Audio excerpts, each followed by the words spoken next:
بسم اللہ الرحمن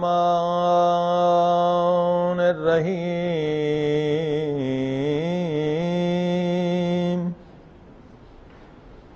الحمد للہ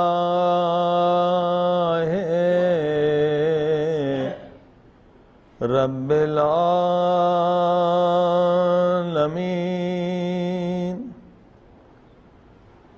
الحمد للہ کما ہوا اہلو الصلاۃ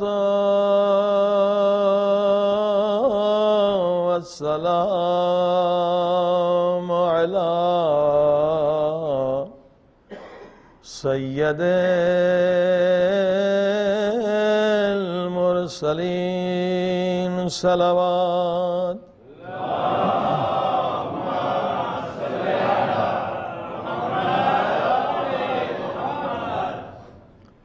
وشفیع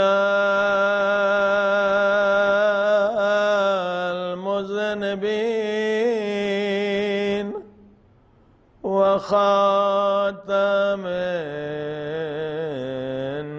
النبیین ابی القاسم محمد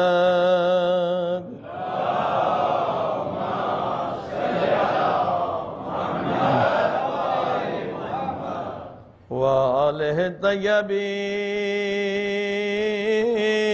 الطاہرین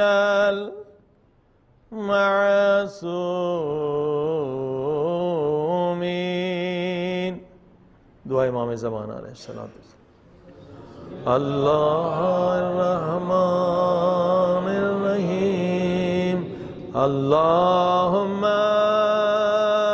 کل ولیک الحجت ابن الحسن صلواتک علیہ وعلی آبائے فی هذه الساعة وفي كل ساعة وليا وحافظا وقائدا وناصرا ودليلا وعينا حتى تسكنه أرضك طوعا وتمتعه فيها طويلا برحمتك يا أرحم الراحمين صلوات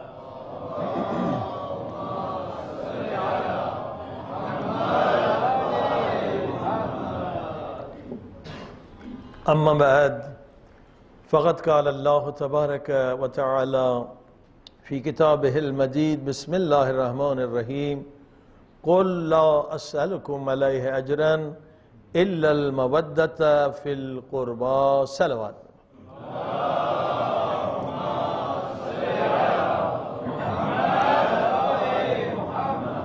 معزز سامعین، اللہ کے پیارے نبی جو رحمت للعالمین ہیں، ان کے بھی زندہ معجزے آج بھی ہمارے پاس موجود ہیں، اور ان کی آل اور اہل بیت ان کے بھی زندہ معجزات ہیں جن کے بارے میں گفتگو ہوگی۔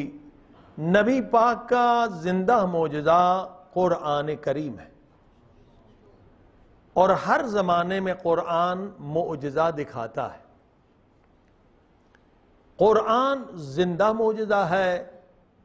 قرآن شفا ہے مومنین کے لیے. جہاں کسی بیماری کا علاج نہ ہو وہاں قرآن شفا بن کر اس انسان کو بیماری سے نجات دلاتا ہے. یہ آیت بھی معجزہ ہے قرآن کی. الذین یتبعون الرسول النبی الامی الذی یجدونہ مکتوبا عندہم فی التوراۃ والانجیل. کیا معنی ہے؟ خدا فرماتا اے مسلمانوں، جس نبی کا تم کلمہ پڑھتے ہو اس نبی کا ذکر تورات میں بھی ہوگا، انجیل میں بھی ہوگا، اور قیامت تک کوئی انسان تمہارے نبی کا ذکر تورات یا انجیل سے نکال نہیں سکتا. اب یہ معجزہ کیوں ہے؟ اس لیے کہ تورات و انجیل جو اس وقت ہے اس میں خود عیسائیوں میں اختلاف ہے 7 چیپٹر کا. قرآن میں ایک لفظ کا اختلاف نہیں. ہمارے ہاں بھی 72-73 فرقے ہیں، مگر قرآن میں 73 مسلمان فرقے ہیں، ایک لفظ کا اختلاف نہیں. تورات انجیل ہولی بائبل 7 چیپٹر کو پروٹیسٹنٹ نہیں مانتے، کیتھولک مانتے ہیں. یہ اللہ کا کلام، وہ کہتے نہیں ہے. قرآن میں اختلاف کیوں نہیں ہے؟ اس لیے کہ اللہ نے قرآن میں فرمایا ہے اِنَّا نَحْنُ نَزَّلْنَا الذِّكْرَ وَإِنَّا لَهُ لَحَافِظُونَ. خدا فرماتا میں نے قرآن کو نازل کیا اور میں قرآن کا محافظ ہوں. صلوات پڑھی محمد و آل محمد.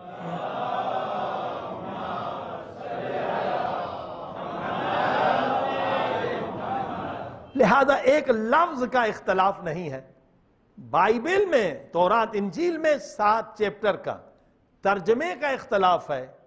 ہمارے نبی پاک کا نام فارقلیط تھا، انجیل میں فارقلیط تھا، کہ قرآن کہتا ہے اسمہ احمد. صلوات پڑھی محمد و آل محمد.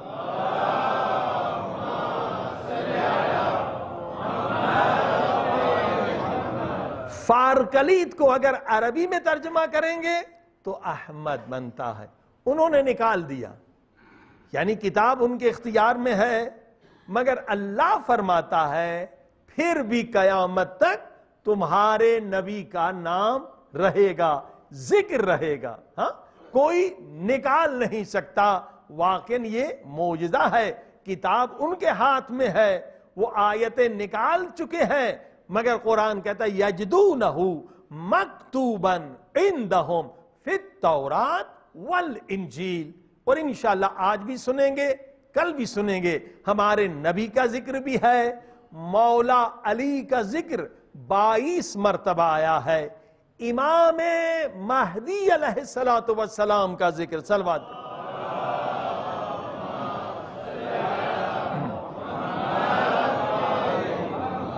80 آیتوں میں 80 ورسز 80 آیتوں میں امام زمانہ کا ذکر ہے.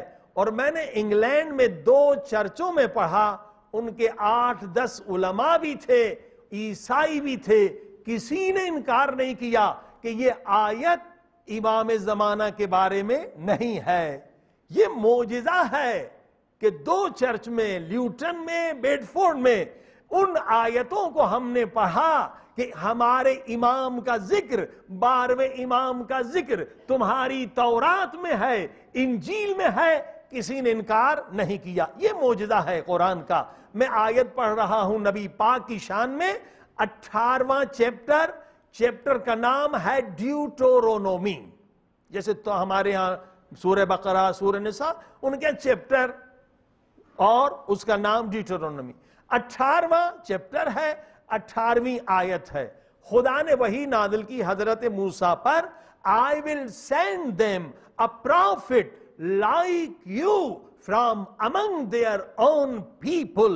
I will tell him what to say and he will tell the people.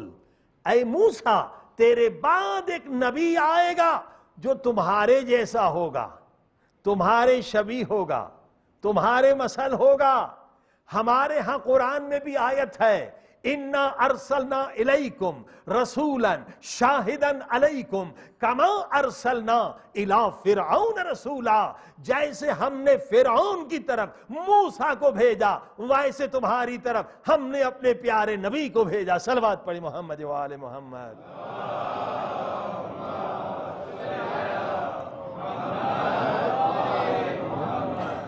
اس نبی کی پہچان کیا ہوگی؟ فرمایا he will not say anything. کوئی چیز اپنی مرضی سے نہیں کہے گا. Everything I will command. جو میرا حکم ہوگا وہی نبی کہے گا. قرآن میں بھی اسی طرح کی آیت ہے, وَمَا يَنْتِقُ عَنِ الْهَوَىٰ إِنْ هُوَ إِلَّا وَحْيٌ يُوحَىٰ. یہ نبی وہ ہے جو وحی کے بغیر بات نہیں کرتا. اگر کسی سے پیار کرتا ہے تو وحی کے مطابق, اگر کسی کا بازو بلند کر کے کہتا ہے من کنت مولا فہذا علی مولا, تو وحی کے مطابق. اگر کسی کو بستر پہ سلاتا ہے تو وحی کے مطابق.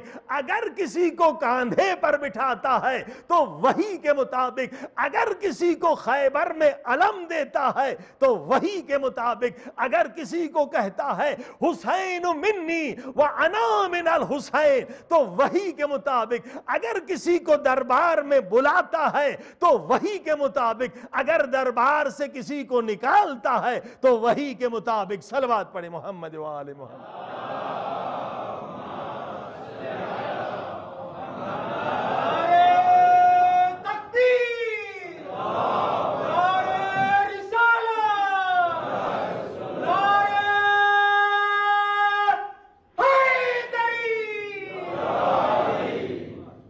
لہذا قرآن معجزہ ہے زندہ ہمارے نبی پاک کا. ہم نے موضوع کا اعلان کیا تھا گزشتہ مجلس میں کہ کل بھی اور پرسوں بھی اور پھر تلیار کے بعد بھی انشاءاللہ جتنی مجالس ہوں گی اس میں ہمارا عنوان ہوگا کہ وہ اعمال کون سے ہیں جن سے انسان کی عمر بڑی ہو جاتی ہے. یہ روایتوں میں, حدیثوں میں ہے. اور وہ اعمال کون سے ہیں جن سے انسان کی عمر کم ہو جاتی ہے. کہ مولا علی فرماتے ہیں اعوذ باللہ من الذنوب التی تعجل الفنا. اللہ سے پناہ مانگو ان اعمال سے جو تمہاری عمر کو کم کر دیتے ہیں. 30 سال کی عمر 3 سال میں بدل جاتی ہے. یہ گناہ کا نتیجہ ہے. گناہ.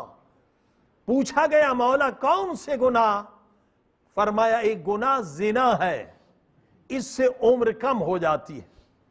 آج دیکھیے ایڈز کی بیماری میں پوری دنیا میں 10 ملین لوگ مر رہے ہیں. کروڑ کے قریب لوگ ایڈز کی بیماری. صرف ایڈز نہیں ہے, 15 بیماریاں ہیں جو زنا کی وجہ سے. سرویکل کینسر ہے, ہر سال لاکھوں عورتیں مرتی ہیں سرویکل کینسر کی وجہ سے. یہ وہ اعمال ہیں جن سے عمر انسان کی کم ہو جاتی ہے. لہذا فرمایا جو گناہ کرتا ہے اتنی اس کی عقل کم ہوتی ہے. وہی لذت حلال سے جب مل سکتی ہے تو حرام کی لذت سے خودکشی کیوں کر رہا ہے؟ ہاں, اولاد صالح بھی ملے گی, لذت بھی ملے گی, تو حرام کام کر کے گناہ میں کیوں مبتلا ہوتا ہے؟ اور اس گناہ کے نتیجے میں فقط امریکہ میں ہر سال 2 ملین 20 لاکھ بچے کو قتل کیا جاتا ہے. ایبورشن قتل ہے, کیونکہ وہ زانی بچہ ہوتا ہے. ماں کو بھی نہیں چاہیے, باپ کو بھی نہیں چاہیے. بے گناہ 2 ملین 20 لاکھ بچے زنا کی وجہ سے قتل ہوتے ہیں. حدیث میں ہے زلزلے اس لیے آتے ہیں کیونکہ لوگ زنا کرتے ہیں. صلوات پڑھی محمد و آل محمد.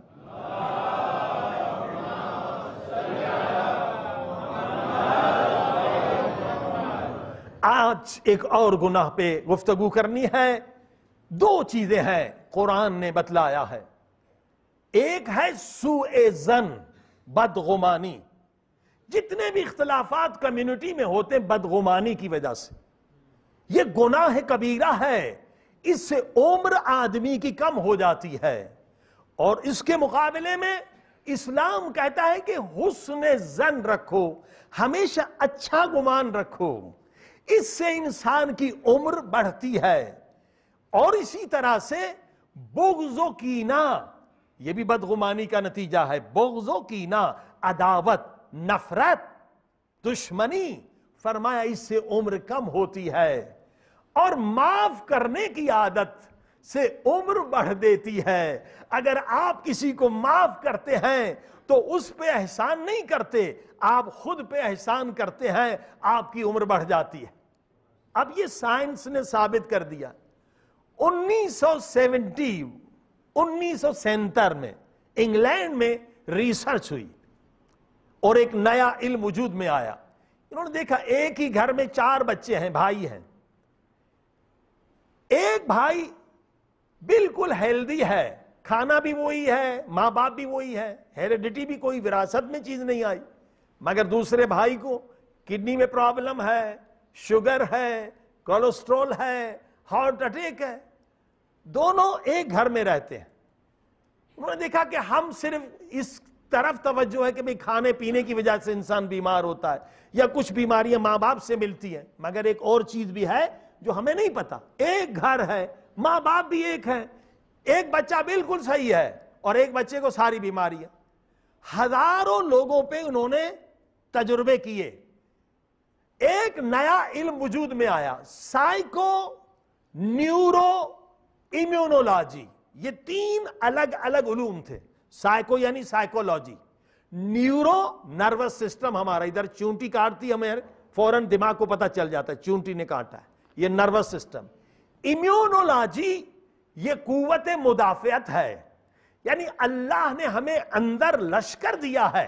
جب باہر کی بیماری کا کوئی بھی جراثیم، کیڑا آتا ہے، بیکٹیریا آتا ہے، یہ اندر کا لشکر اس سے لڑتا ہے. اگر یہ اندر کا لشکر نہ ہو کوئی دوا بھی فائدہ نہیں کرے گی. کوئی ڈاکٹر دنیا کا آپ کو شفا نہیں دے سکتا. یہ ایڈز کی بیماری میں کیا ہوتا ہے؟ وہ لشکر مر جاتا ہے، امیونٹی سسٹم ختم ہو جاتا ہے. دنیا کی کوئی دوا اسے نہیں بچا سکتی. یعنی اصل میں شافی خدا ہے. ہم سمجھتے ہیں ڈاکٹر نے شفا دی یا دوائی نے. اگر یہ اندر لشکر نہ ہو، امیونٹی سسٹم نہ ہو، کوئی دوائی آپ کو فائدہ نہیں دے سکتی ہے. اب یہ 3 علوم مل کے ایک نیا علم کیوں بنا؟ انہوں نے کہا جو لوگ جن کی سوچ پاک ہے، پاک سوچ والا کیا ہے؟ فوراً معاف کر دیتا ہے، بغض نہیں ہے، عداوت نہیں ہے، دشمنی نہیں ہے، معاف کر دیا. یہ پاک سوچ کہاں سے ملے گی؟ یہ پنجتن سے ملے گی، اہل بیت سے ملے گی، ان مجلسوں سے ملے گی. مولا علی سے نبی پاک نے پوچھا، یا علی اگر کوئی تجھ سے برائی کرے آپ کیا کریں گے؟ مولا علی نے کہا میں اچھائی کروں گا. یا علی دوبارہ برائی کرے آپ کیا کریں گے؟ مولا علی نے کہا دوبارہ اچھائی کروں گا، نیکی کروں گا. نبی پاک نے پوچھا تیسری مرتبہ بھی وہ تجھ سے برائی کرے، یا علی آپ کیا کریں گے؟ اب مولا علی نے جواب ہی نہیں دیا کہ تیسری مرتبہ بھی اچھائی کروں گا. کیا جواب دیا؟ کہا یا رسول خدا جب تک وہ برائی کرتا رہے گا میں علی اس سے اچھائی نیکی کرتا رہوں گا. پوچھا یا علی کیوں؟ کہا اللہ کے رسول جب وہ بری عادت نہیں چھوڑتا تو میں علی اچھی عادت کیوں چھوڑ دوں؟ صلوات پڑھ دے.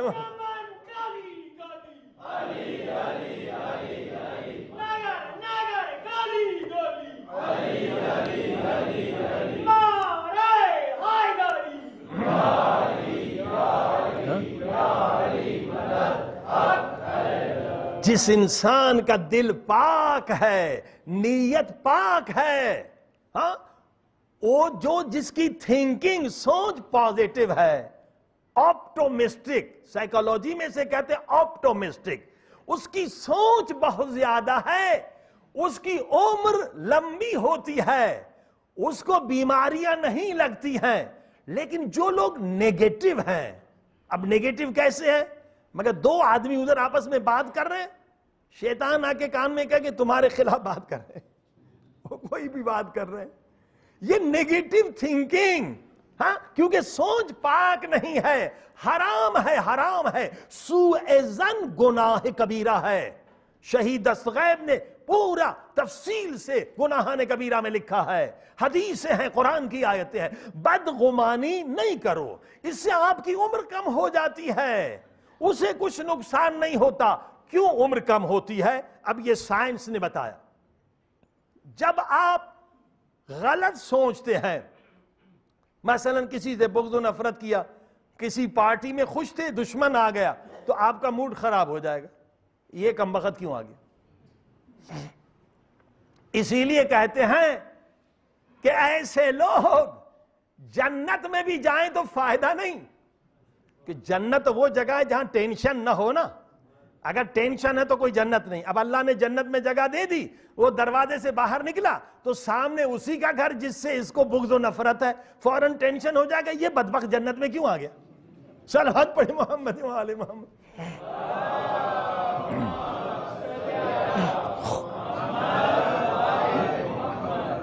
تو جو ٹینشن ہے وہاں جنت نہیں ہے۔ اسی لیے مولا علی فرماتے ہیں دل کو پاک کرو۔ کچھ لوگ جن کے دل میں نجاست ہے، ذہن میں نجاست ہے، مومن ہیں مگر 30,000 سال جہنم میں رہیں گے، وہاں فرشتے آپریشن کریں گے، ان کا نجاست نکالیں گے، پھر جنت میں جائیں گے۔ صلوات پڑھیے محمد و آل محمد۔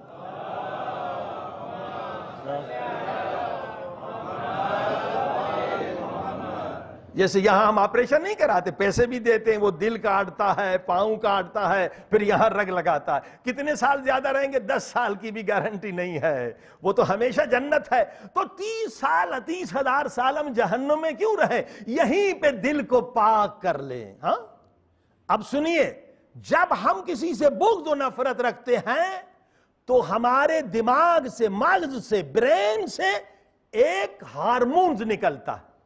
یا سائنس دکھا سکتی ہے آپ کو، کمپیوٹر پہ دکھا سکتے ہیں ڈاکٹر۔ جب آپ غصے میں آتے ہیں تب بھی یہ حالت ہے، جب کسی سے بغض و نفرت رکھتے ہیں تب بھی یہی، سوء ظن کرتے ہیں تو بھی یہی حالت ہوتی ہے کہ مغز سے، برین سے ایک لیکوڈ، ایک پانی سا نکلتا ہے، وہ سلو پوائزن ہے، پورے باڈی میں چلا جاتا ہے۔ اسٹریس ہارمونز، یہ سلو پوائزن ہے، اسٹریس، ٹینشن کی وجہ سے آپ کے دل میں جائے گا، دل کو نابود کرے گا، کڈنی میں جائے گا، کڈنی کو نابود کرے گا، لیور میں جائے گا۔ سب سے بڑا نقصان آپ کے امیونٹی سسٹم کو پہنچاتا ہے، امیونٹی سسٹم تباہ ہو جاتا ہے، قوت مدافعت جو اللہ نے لشکر دیا ہے وہ تباہ ہو جاتا ہے۔ لیکن جس کا دل پاک ہے، ہاں، سب کو معاف کرتا ہے، کسی سے بغض نفرت نہیں رکھتا، اسے اللہ کیا انعام دیتا ہے؟ اس کے بدن میں ٹی سیلز زیادہ ہو جاتے۔ اب یہ ٹی سیلز کیا بلا ہے؟ یہ آپ ڈاکٹروں سے پوچھ لیں، گوگل میں جا کے دیکھ لیں، اگر آپ کے باڈی میں ٹی سیلز زیادہ ہیں آپ کو کبھی کینسر نہیں ہوگا۔ ہاں، اللہ آپ کی عمر کو بڑھا دیتا ہے، آپ نے سب کو معاف کر دیا۔ اسی لیے حدیث ہے امام محمد باقر علیہ السلام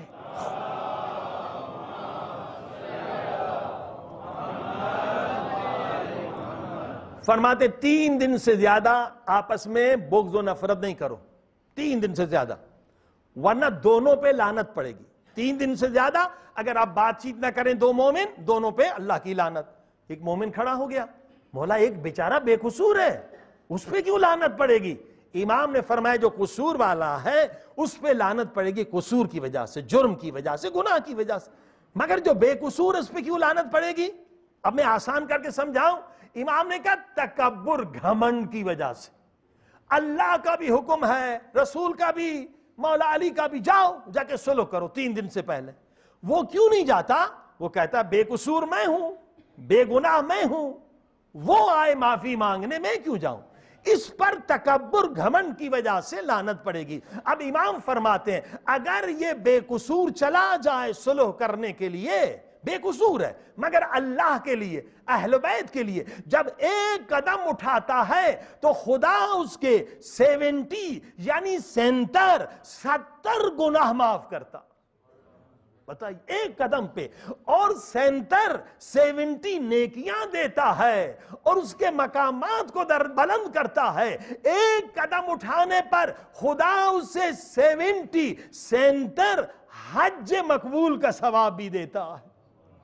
آج 5,000 یورو میں حج ہو رہا ہے، اس کو ملٹیپل کر دیں 70، اتنا مقبول، وہ پتہ نہیں کہ حج قبول ہے یا نہیں۔ اگر آپ بے قصور ہیں، جا رہے صلح کرنے کے لیے، امام کا وعدہ، نبی کا وعدہ، 70 حج ایک قدم پر، اور جب اس مومن سے جا کے کہیں گے اے میرے بھائی اگر میری غلطی ہے مجھے بخش دے، اگر تیری غلطی اللہ تجھے بخش دے، اس کو جا کے گلے سے لگائیں، صلوات پڑھیں۔ ادھر امام فرماتے ہیں اس وقت خدا قسم کھاتا ہے، اللہ اکبر، خدا کو قسم کھانے کی کیا ضرورت ہے؟ اہمیت بتلانے کے لیے خدا قسم کھاتا ہے اے فرشتوں مجھے اپنی عزت و جلال کی قسم ہے، یہ مومن بے قصور ہے پھر بھی آیا ہے اس سے معافی مانگنے، اگر یہ مر جائے تو اے فرشتوں اس کا مقام شہید کے برابر، شہید کے برابر۔ صلوات پڑھی محمد و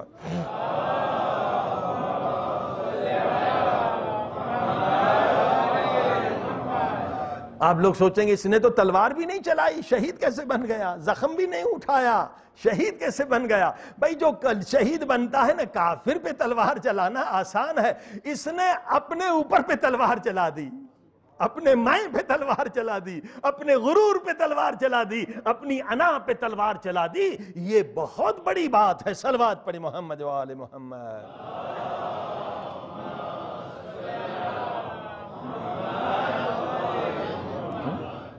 لہذا عمر خدا ان کی 20 سال بڑھا دیتا ہے۔ جو پازیٹیو تھنکنگ کرنے والے ہیں، آپٹومسٹک ہیں، اور پیسمسٹک نیگیٹو جو گندی سوچ رکھتے ہیں، وہ کیا ہے؟ ان کی عمر کم ہو جاتی ہے یا بیماریوں میں مبتلا ہو جاتے ہیں۔ توجہ فرمائی، ہمیشہ پاک سوچ رکھیں، پاک سوچ۔ اور ایک اور حدیث عجیب ہے، نبی پاک فرماتے قیامت کا دن ہوگا، کچھ لوگ آئیں گے ان کے چہرے سے نور نکل رہا، سب لوگ انہیں دیکھیں گے یہ کون ہے؟ نبی ہیں، امام ہیں، شہید ہیں، کون ہے؟ پھر خدا کی آواز آئے گی، ان سے خدا کہے گا جن کے چہرے سے نور نکل رہا، اے میرے محبوبو تم سے کوئی حساب کتاب نہیں، تم بغیر حساب کتاب کے جنت میں چلے جاؤ۔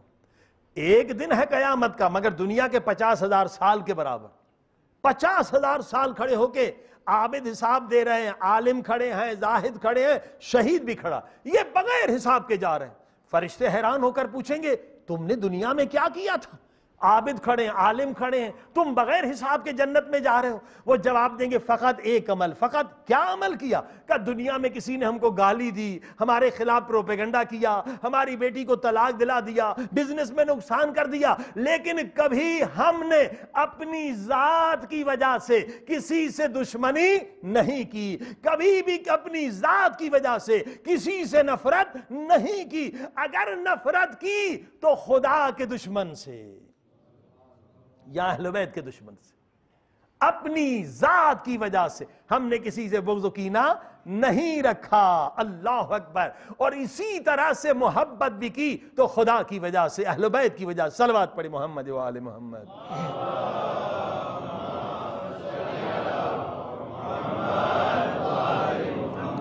اب ثابت ہوا پازیٹیو تھنکنگ یعنی اچھی سوچ ہے عمر بڑھتی ہے، نجس سوچ ہے تو کیا ہے؟ عمر گھٹتی ہے۔ اہل بیت کے زندہ معجزات، کوئی پرابلم ایسا نہیں جس کا حل اہل بیت نے نہیں بتلایا۔ آج کل آپ کے ہاں کڈنیپنگ کا پرابلم ہے، میں نے تعویذ بتلایا تھا، یہ اہل بیت کا بتایا ہوا۔ ہر معصوم کے زمانے میں یہ ڈاکو ہوتے تھے، کڈنیپر ہوتے تھے، امام نے حرز بتلائے۔ بہت ساروں نے ای میل کیا، میں نے ان کو بھیج دیا، میرا ای میل نوٹ کر لیں، jankazmi@gmail.com .com میں آپ سب کو بھیجوں گا، مگر اس کے شرائط میں نے بتلا دی ایک مجلس میں کہ ہمیشہ باوضو سے رہیں، 7 مرتبہ سورہ قل واللہ چاروں طرف اوپر نیچے پڑھ کے اور 14 مرتبہ آیت الکرسی پڑھ کر نکلیں۔ لیکن اگر کڈنیپ ہو جائیں تو اب کیا کریں؟ اس کے بھی اعمال اہل بیت نے بتلائے ہیں۔ اب جب بھی کوئی کڈنیپ ہو جائے، جماعت کا یہ فریضہ ہے جہاں جمع ہو جائیں کم سے کم 40 مومن جمع ہو جائیں، 2 رکعت نماز حاجت پڑھیں۔ نماز حاجت پڑھتا ہوں قربتاً اللہ، ہر رکعت میں سورہ الحمد کے بعد سورہ یاسین پڑھیں، دوسری رکعت میں بھی الحمد کے بعد سورہ یاسین، اس کے بعد ایک چھوٹی سی دعا ہے وہ میں آپ کو بھیج دوں گا اگر آپ نے چاہا، چھوٹی سی دعا پڑھنی ہے۔ اور اس کے بعد کیا عمل کرنا ہے؟ نماز زیارت عاشوراء کا مکمل عمل، یہ معجزہ ہے۔ زیارت عاشوراء آپ کے پاس ہے، میں نے اس کے فضائل گزشتہ مجلس میں بتائے تھے، معجزہ ہے، زندہ معجزہ ہے۔ جو بھی پریشانی ہو زیارت عاشوراء، دعائے الکما، 2 رکعت نماز پڑھ کے دیکھیں، یہ ناممکن کو ممکن کر دیتا ہے۔ اور اس کے بعد ایک دعائے مقاتل جو ہم نے پچھلی مجلس میں پڑھی تھی، انشاءاللہ خدا اس بچے یا بچی کو فوراً واپس پہنچائے گا۔ صلوات پڑھی محمد و آل محمد۔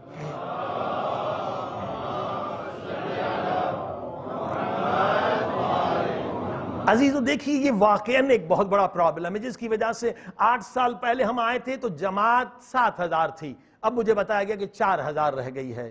بہرحال یہ ملک جس میں 100 سال آپ لوگوں نے کام کیا ہے، لیکن جب امن نہ ہو تو لوگوں کو جانا پڑتا ہے۔ دیکھیے خود اسلام بھی حکم دیتا ہے کہ آپ کے پاس ایک تھنکنگ ٹیم ہونا چاہیے، تھنکنگ ٹینک ہونا چاہیے۔ آپ کو پتا ہے جب چنگیز خان نے عراق پہ حملہ کیا تھا، علماء کے پاس ایک تھنکنگ ٹیم تھی۔ علامہ ہلی کے والد نے اور اس کے کچھ ساتھیوں نے پورے شیعہ کو بچا لیا، کوئی شیعہ گھر نہیں جلا جب چنگیز خان نے حملہ کیا، کوئی بچہ نہیں مارا گیا، کسی عورت کی عزت نہیں لوٹی گئی۔ یہ حکم ہے کہ آپ اتنی بڑی جماعت ہے، ایک تھنکنگ ٹیم ہونی چاہیے۔ دیکھیے یہاں پر عیسائی بھی رہتے ہیں، وہ کڈنیپ کیوں نہیں ہوتے ہیں؟ اس کی وجہ کیا؟ تھنکنگ ٹیم میں ایسے افراد ہوں جو پوری دنیا کا تجربہ رکھتے ہیں۔ دیکھیے بزنس 2 طرح کے ہوتے ہیں، ایک بزنس آپ کرتے ہیں صرف آپ کو فائدہ ہوتا ہے، ایک بزنس کی قسم یہ ہے کہ آپ کو بھی فائدہ ہے اور ملک کو بھی فائدہ ہے، پبلک کو بھی فائدہ ہے۔ اب مثلا آپ یونیورسٹی کھولیں، یونیورسٹی میں بہت پیسہ ہے، 20,000 یورو فیس ہے مثلا، مگر کوئی یہ نہیں کہے گا کہ یہ ہمارے ملک کو لوٹ رہا ہے، کہ یہ ملک کی خدمت کر رہا ہے۔ آپ اسپتال کھولیں، اسپتال میں بہت فائدہ ہے۔ اب کرسچن لوگ اسپتال کھولتے ہیں، الحمدللہ 30 سال 40 علماء نے تحقیق کی، تمام طب معصومین کے نسخوں کو جمع کیا۔ آج اہل بیت کے زندہ معجزے ہمارے پاس ہیں۔ کینسر کا علاج دنیا میں نہیں ہے، 2-3 سال میں بندہ مر جاتا ہے، کیموتھراپی علاج نہیں ہے، جلاتے ہیں، اچھے سیل بھی جل جاتے ہیں، ریڈیولوجی علاج نہیں ہے، آپریشن علاج نہیں ہے، مگر اہل بیت کے نسخے سے ہزاروں مریض ٹھیک ہو گئے ہیں۔ یہ ہمارے پاس موجود ہے۔ آپ ان نسخوں کے ذریعے سے یہاں پہ 1000 اسپتال قائم کر سکتے ہیں، اور یہ دواؤں کے ذریعے سے ملین کا بزنس کر سکتے ہیں۔ لوگ کہیں گے آپ خدمت کر رہے ہیں، خدمت کر رہے ہیں۔ اور دوسری چیز میڈیا پہ 1000 مرتبہ بتایا جائے کہ آپ خدمت کر رہے ہیں۔ ایک یہودی ملا ہمیں کینیڈا میں، اس نے کہا جرمنی میں پورا بزنس ہمارے پاس تھا، ہم نے غلطی یہ کی کہ میڈیا پہ کنٹرول نہیں تھا، ورنہ ہٹلر کو ہم بھنگی بنا دیتے، ہٹلر ہمارا کچھ نہیں بگاڑ سکتا تھا۔ اب ہم جس ملک میں جاتے ہیں میڈیا پہ کنٹرول کرتے ہیں، میڈیا کو خریدتے ہیں، میڈیا شہرگ حیات ہے، میڈیا پہ بتایا جائے آپ خدمت کر رہے ہیں اس قوم کی، آپ اس ملک کی خدمت کر رہے ہیں، یہ فریضہ ہے، جس ملک میں بھی رہیں آپ خدمت کریں، یقیناً اس کا فائدہ ہوگا۔ صلوات پڑھی محمد و آل محمد۔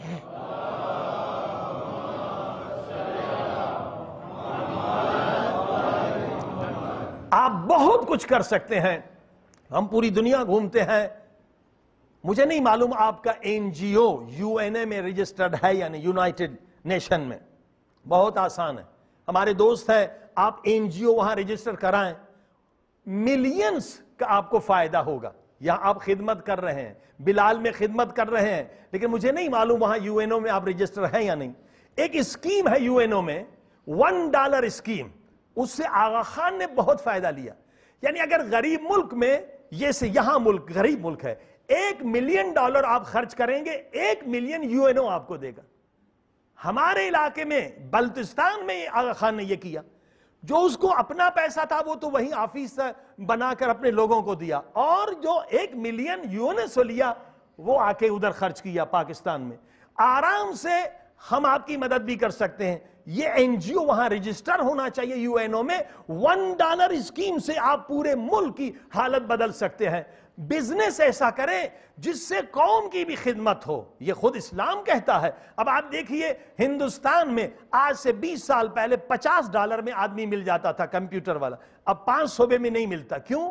باہر کی کمپنیاں آئی، چیپ لیبر ہے، یہاں آپ چیپ لیبر سے فائدہ لیں۔ مثلا اینیمیشن، 1 منٹ اینیمیشن میں جو فلم بنتی ہے اس میں $5,000 سے $10,000 میں بکتی ہے۔ ہمارے دوستوں نے بھی ایران میں بنائی ہے اصحاب اخدود پہ، $1 ملین خرچ کیا، 10 ملین میں وہ فلم بک رہی ہے، 10 ملین، 9 ملین کا فائدہ ہے۔ یہاں آپ کے پاس چیپ لیبر ہے، اس میں کوئی زیادہ مغز کا بھی معاملہ نہیں ہے، اینیمیشن ڈرائنگ ہے، اینیمیشن بچوں کو سکھا دیں، چیپ لیبر ہے، اور وہ آپ مارکیٹ میں بھیجیں یورپ میں، ان کو بھی فائدہ ہوگا، آپ کو بھی فائدہ ہوگا۔ ایسے کام کریں کہ یہاں کی کمیونٹی اوپر آ جائے، ان کی مدد کی یونیورسٹی کھولیں تو یقیناً آپ محفوظ رہیں گے۔ اپنی حفاظت لازم ہے اور واجب ہے۔ صلوات پڑھی محمد و آل محمد۔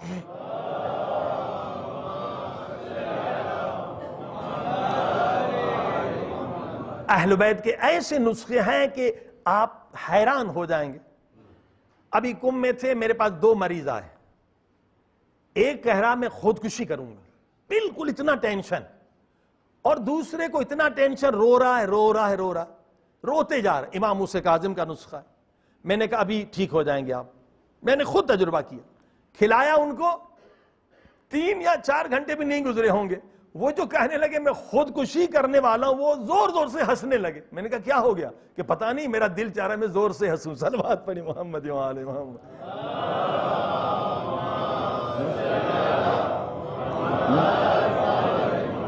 یہ معجزہ نہیں ہے تو کیا؟ کڈنی میں اگر اسٹون ہے 1 ہفتے میں نکل جاتا ہے، امام رضا علیہ السلام کا نسخہ ہے۔ اس سے آپ بزنس کریں، ملین کا بزنس ہے۔ اسلحے کے بعد سب سے بڑا بزنس دوائی کا ہے، ٹریلین کا ہے۔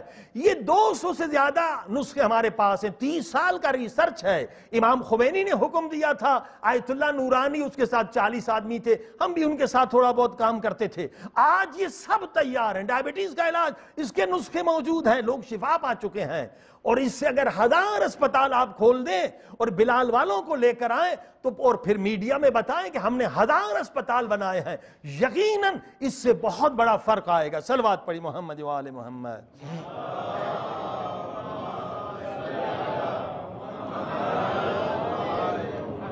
انشاءاللہ جیسے ہم نے ڈائبٹیز پہ سیمینار کیا تھا رینیو میں، کینسر کا سیمینار ہم واپسی پہ کریں گے تلیار سے، جو بھی سنڈے آئے گا، اس سنڈے کے بعد 20 نسخے آپ کو بتائیں گے اہل بیت اور ہربل میڈیسن اور نیچرل بایو میڈیسن سے، اور 20 پریکاشن تو کئی جگہ پر یہ ہم کرتے ہیں۔ اس سے لوگوں کی جان بچتی ہے۔ من احیاہا فکأنما احیا الناس جمیعا۔ اگر ایک انسان کی بھی جان آپ نے بچائی، قرآن کہتا ہے آپ نے سب کی جان بچائی۔ اور کافر مسلمان ہو جاتا ہے، کافر کو مسلمان کر دیا ہمارے عالم دین نے، اس کو یہ برس کی بیماری ہوگی، سفید سفید داغ، چہرہ بگڑ گیا تھا، پوری دنیا میں اس کا علاج نہیں۔ اس نے کہا ہمارے امام کا علاج ہے، تجھے نہیں دوں گا، تو خدا کو نہیں مانتا۔ اس نے کہا اگر مجھے شفا مل گئی، مجھے ایمان آ جائے گا کہ آپ کے امام کا علم پوری کائنات سے زیادہ ہے، اور اسے شفا مل گئی، وہ مسلمان ہو گیا، وہ شیعہ ہو گیا۔ یہ زندہ معجزے آپ کے پاس ہیں، اس سے تجارت بھی کریں اور لوگوں کو مومن بھی کریں، مسلمان بھی کریں۔ ایک آدمی کینسر، خصوصاً وہ بیماریاں جس کا دنیا میں علاج نہیں، MS ڈیزیز کا علاج نہیں ہے، تھیلیمیسی جو خون نہیں بنتا اس کا علاج نہیں، طب اہل بیت میں اس کا علاج ہے، ڈائبٹیز کا علاج نہیں، طب اہل بیت میں اس کا علاج ہے۔ یہ معجزات آپ کے ذریعے سے پوری دنیا میں پھیل سکتے ہیں۔ یہ علم ابھی تک لوگوں کو نہیں پتا، ابھی یہ چیزیں ایران میں آئی ہیں، 30 سال اس پہ ریسرچ ہوئی ہے، لہٰذا اس علم کے ذریعے سے آپ خدمت بھی کر سکتے ہیں اور میڈیکل کالج بھی بنا سکتے ہیں۔ اور ہمارا لنک ہے، میڈیکل کالج اپنے مومنین نے نیو یارک میں بنایا ہے، فاطمہ میڈیکل کالج۔ اس 3 سال کے کورس کے بعد بچہ وہاں جا کے ایم ڈی بھی کر سکتا ہے. صلوات پڑھی محمد و آل محمد.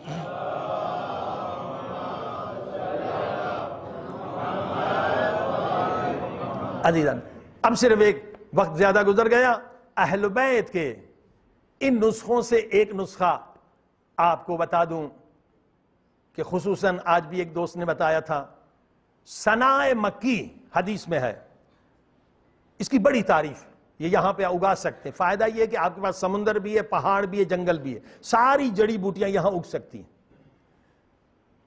کلونجی کے بارے میں شاید میں نے گزشتہ تقریر میں کہا تھا کہ نبی پاک نے فرمایا 1000 بیماری کا علاج سوائے موت کے. مگر پھر دوسری حدیث میں فرمایا ثناء مکی یہ موت کا بھی علاج. موت سب سے زیادہ ہوتی ہے ہارٹ اٹیک کی ذرا سے, پھر ہوتے ہیں کینسر سے زیادہ موت ہوتی. سب سے بڑی بیماری ہارٹ اٹیک ہے اور اس کے بعد ہے کینسر. یہ ثناء مکی کا معجزہ ہے. ہم کویت میں تھے تو ایک ہمارے دوست کو کولیسٹرول بھی تھا, بلڈ پریشر بھی ہائی تھا. ہم نے کہا ثناء مکی کے تھوڑے پتے لے لو اور گلاب کے پھول کے ساتھ, اور یہ 3 دن میں 1 مرتبہ پینے کا, ہر دن نہیں پینا. اس نے پیا اور 1 مہینے کے بعد جرمنی میں ہم تھے, انہیں فون کیا کہ مولانا وہ کولیسٹرول بھی کم ہو گیا, بلڈ پریشر بھی ایک اور کام ہو گیا. میں نے کہا وہ کیسے؟ کہا میری ڈائبٹیز بھی ٹھیک ہو گئی. حالانکہ یہ نسخہ ڈائبٹیز کا نہیں تھا. صلوات پڑھی محمد و آل محمد.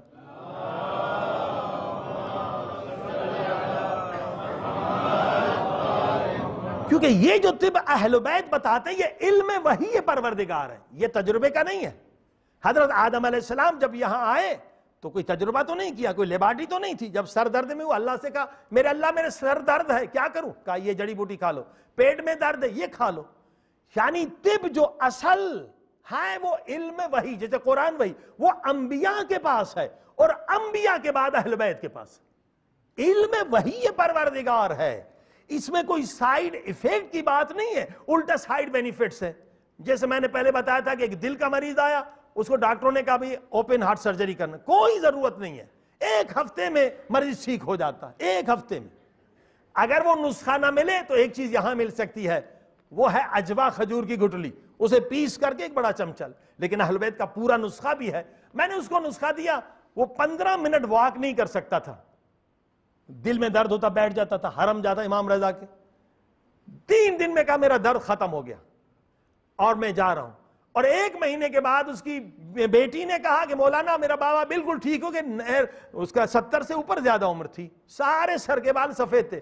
کہا آدھے سر کے بال کالے ہو گئے, میرا بابا جوان بھی ہو رہا ہے. صلوات پڑھی محمد و آل محمد.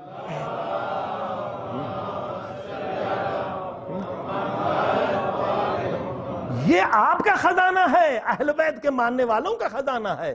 آپ اس سے تبلیغ بھی کر سکتے ہیں, پیسہ بھی کما سکتے ہیں. ہاں یہ آپ کے ذریعے سے دنیا میں معجزے ہوں گے. شاید یہ امام زمانہ کے ظہور میں بہت بڑی مدد کرے. اب پوری دنیا میں جو عیسائی بنے ہیں یہ اسپتالوں کے ذریعے سے انہوں نے لوگوں کو عیسائی بنایا ہے, اور اسکولوں کے ذریعے سے, نہ کہ دلائل کے ذریعے سے. الحمدللہ اب یہ طب معصومین آپ کے پاس ہے, آپ خوب تبلیغ بھی کریں اور تجارت بھی کریں. صلوات پڑھی محمد و آل محمد.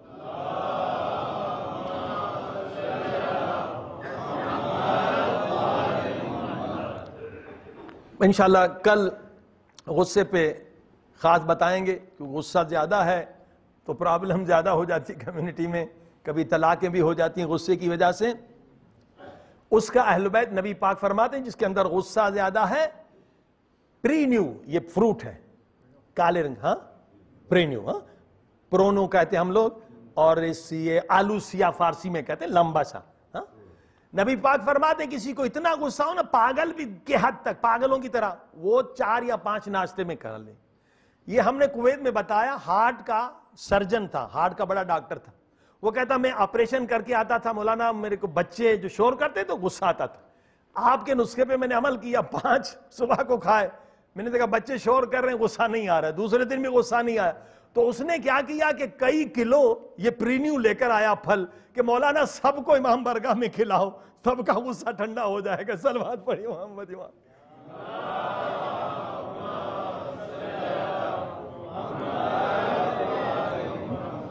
کیونکہ صحت, یہ بدن کی صحت, یہ علماء فرماتے ہیں براق ہے, براق. آخرت میں بھی اگر آپ بیمار ہوں گے کچھ نہیں کر سکیں گے. صحت بہت ضروری ہے. قرآن کہتا ہے فَلْيَنْظُرُ الْإِنسَانُ إِلَىٰ طَعَامِهِ. اے انسان جو تو کھانا کھاتا ہے وہ بہت اہم ہے. اچھی چیز کھا جو تجھے صحت دے. اگر صحت برباد ہو گئی تو دین بھی انسان کا کام نہیں کر سکے گا, مجلس کا کام نہیں کر سکے گا. انشاءاللہ خدا ہم کو ساری بیماریوں سے نجات دلا دے, جسمانی روحانی بیماریوں سے خدا نجات دلائے. آئیے خدا کی بارگاہ میں چلیں. آج پیارے پاک نبی کے واسطے سے جو دعا مانگیں گے یقیناً بڑی رات ہے. بی بی پاک فاطمہ زہرا کے بابا کی شہادت ہے اور ایک روایت کے مطابق امام حسن کی شہادت ہے. یقیناً آج دعائیں قبول ہوتی ہیں. بس شرط یہ کہ تھوڑا سا آنکھ میں آنسو ہونا چاہیے. مچھر کے پر کے برابر بھی اگر آنکھ میں آنسو آ گیا تو آپ کی دعا انشاءاللہ رد نہیں ہوگی. مل کے صلوات. اللہم صلی علی محمد آل محمد وعجل فرجهم. اللہم صلی علی محمد وآل محمد وعجل فرجهم. اللہم محمد آل محمد وعجل. اس طرح سے صلوات پڑھنے کا زیادہ ثواب ہے. کیوں؟ اللہم صلی علی محمد وآل محمد فضائل کا جملہ ہے, اہل بیت کی شان کا جملہ. وعجل فرجہم مصائب کا جملہ ہے. کیا ترجمہ ہے وعجل فرجہم؟ یعنی اے وارث خون حسین مہدی مولا جلد آئیے. سب کہیں مہدی مولا جلد. امام کو پرسہ دینے آئے ہیں. مہدی مولا مولا جلد آئیے, اس ظالم کو سزا دیں جس نے ننھی سی گردن پہ وہ تیر چلایا, جو انسانوں کو مارنے کے لیے نہیں تھا, حیوانوں کو گرانے کے لیے تھا. ہائے تیر کا وزن علی اصغر کے وزن سے زیادہ تھا. سب مل کے کہیں مہدی مولا جلد مولا جلد آئیے جلد آئیے, اس ظالم کو سزا دے جس نے سکینہ کو تماچے مارے گے. سب مل کے مہدی مولا جلد آئی. مہدی مولا مولا جلد آئیے, اس ظالم کے ہاتھوں کو کاٹیے جس نے آپ کی پھپھی زینب کو تازیانے ہائے تازیانے ماریں گے. سب مل کے گئے مہدی مولا جلد آئیے. مولا ہمارے درمیان آئیے, اپنے جد رسول خدا کا پرسہ لیجیے.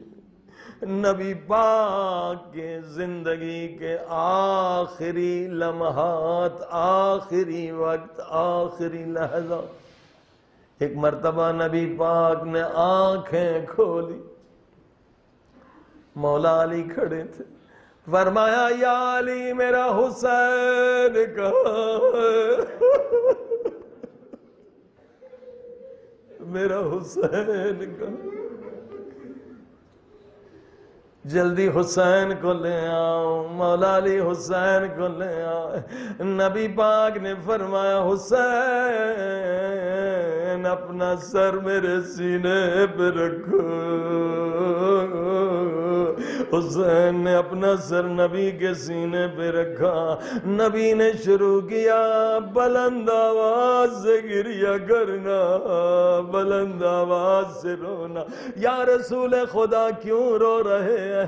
رسول خدا فرمائیں گے ایک وقت دیکھ رہا ہوں یہی حسین کا سر نیزے کی نوک پہ ہوگا اور کوفے کی بازار میں کوئی پتھر مارے گا،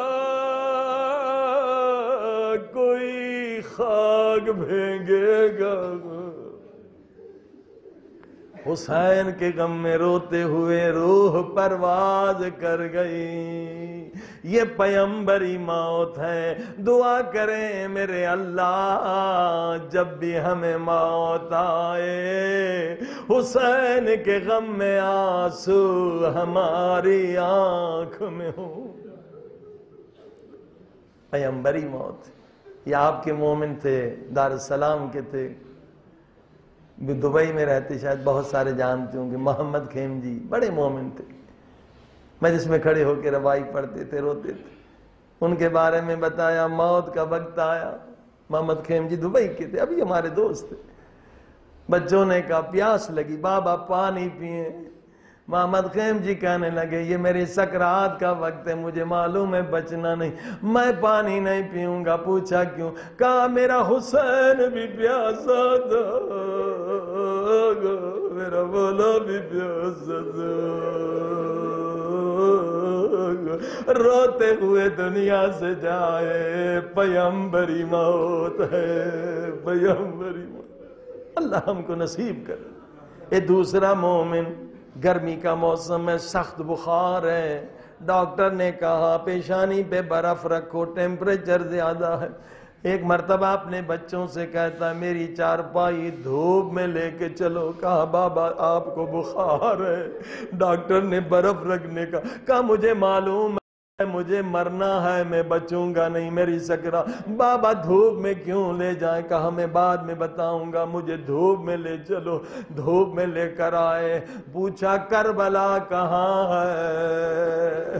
کہا میرا حسین بھی لاش حسین دھوپ میں دے۔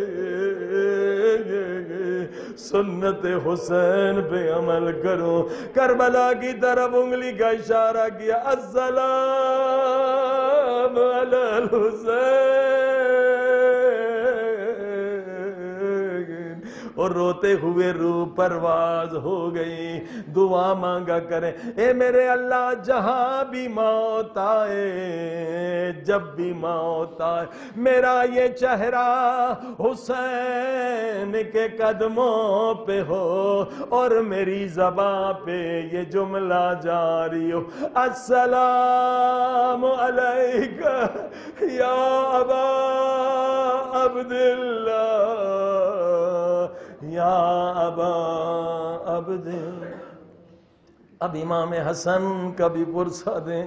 ایک روایت کے مطابق امام حسن کی بھی شہادت ہے۔ بس عزیزو سنیے، بی بی پاک فاطمہ زہرا ایک ذاکر کو خواب میں آئی، شکایت کیا تم میرے حسین کے غم میں 10 راتیں لوگوں کو رلاتے ہو، منبر پہ جاتے ہو، پہلی محرم سے لے کے 10 محرم تک مصائب پڑھتے ہو۔ بی بی نے کیا شکایت کی؟ کیا حسن میرا بیٹا نہیں؟ کیا حسن مظلوم نہیں؟ حسن کے لیے بھی 10 رات رویا کرو، مجلس بپا کیا کرو۔ یہ بیوی کی وصیت ہے۔ 10 دن یعنی عشرہ بیوی فرماتی میرے حسن کے لیے بھی رویا کرو۔ حسن بھی مظلوم ہے، ایک طرح سے مولا حسین سے زیادہ مظلوم ہے۔ کیوں؟ امام حسن کو ایسے اصحابی ملے، ایسے پیارے اصحابی امام حسن کے پاس نہیں تھے۔ امام حسین کی ساری بیویاں وفادار تھی، مگر امام حسن کی بیوی نے اسے زہر دیا، زہر دیا۔ امام بھی مظلوم ہے۔ بس آخری بات سنیں، ایک دوسرے ذاکر نے امام حسن کو خواب میں دیکھا۔ امام حسن نے کہا اے ذاکر، تو نے ابھی تک میرا اصلی مصائب نہیں پڑھا۔ ذاکر کو جتنے مصائب یاد تھے پڑھنے لگا۔ کہا مولا میں پڑھتا ہوں لوگوں، جب بھی کسی کا جنازہ گھر سے تیار ہو کے جاتا ہے پھر واپس نہیں آتا۔ وقت دنیا میں حسن کا جنازہ تھا، تیار ہو کے نکلا، پھر واپس کیسے آیا؟ جنازے میں 70 تیر لگے تھے۔ جب زینب کی نظر کفن پہ پڑی، زینب کی فریاد بلند ہوئی، حسین میں نے تو سفید کفن دیا تھا، یہ لال کیسے ہوا؟ مولا کیا آپ کے مصائب نہیں؟ فرمایا میرے مصائب ہیں مگر میرے اصلی مصائب نہیں۔ کہا مولا آپ خود بتلائیں آپ کے اصلی مصائب کیا ہیں؟ اب سنیں امام حسن کی زبان سے امام حسن کے مصائب۔ امام فرماتے مدینے کی گلی میں ایک دروازے پہ آگ لگی تھی، او میری اماں زہرا وہ دروازے کے پیچھے تھی، او ظالم نے دروازے کو لات ماری، وہ دروازہ میری اماں کے اوپر آ کے گرا۔ میں اور حسین چھوٹے تھے، میں نے فریاد کی او کوئی آئے میری اماں کو بچائے، کوئی آئے میری اماں کو بچائے۔ او بی بی فاطمہ زہرا جب در و دیوار کے درمیان میں تھی، مولا علی کو مدد کے لیے نہیں پکارا۔ نبی کی وصیت تھی یا علی تلوار نہ اٹھانا، چاہے زہرا کی پسلیاں ٹوٹ جائے، چاہے تیرا محسن شہید ہو جائے۔ بی بی زہرا نے حسن و حسین کو مدد کے لیے نہیں پکارا، کس کو مدد کے لیے پکارا؟ اور جب در دیوار کے درمیان میں تھی، فریاد کی مہدی بیٹا، مہدی بیٹا جلدی آ، او میرے قاتلوں سے بدلہ لے، ماتم حسین۔